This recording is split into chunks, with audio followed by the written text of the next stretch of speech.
আজকে আমার কাছে আছে রেডমি 7A। আমি 450 টাকা দিয়ে কিনেছিলাম মোবাইলটা। ডেড মোবাইল, ফুল শর্ট ছিল। তো আমি যখন ট্রেস করার পরে ধরা পড়েছে যে ডিসি টু ডিসি চার্জিং আইসিটা পুরো শর্ট ছিল, এই কারণে সেটা অন হতো না। তো আমার কাছে আর একটা নষ্ট বোর্ড ছিল, সেখান থেকে আমি আইসিটা উঠিয়ে রিবোল্ড করে তারপর আমি লাগিয়েছি। তো তোমাদেরকে দেখাচ্ছি। এই সেই ডিসি টু ডিসি আইসিটা, এটা নষ্ট।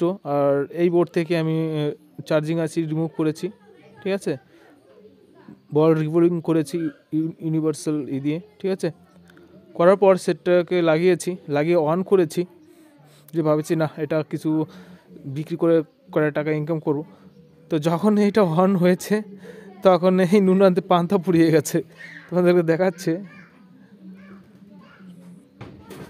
এত কষ্ট করে সেটা ঠিক করলাম, ঠিক করার পরে সমস্যা রয়ে গেছে। রেডমি লেখা উঠেছে, আমি তো খুব খুশি হয়েছিলাম। এই যে the system has been disconnect. Actually এটা প্রবলেম হয় ইএমসি থেকে, ঠিক আছে। 90% কনজিউম হয়ে গেলে এই লেখাটা ওঠে। তো তারপরও আমি ইএমসিটা প্রোগ্রাম করব, যদি ঠিক হয় তো ভালো, আর না হলে তো বাই বাই।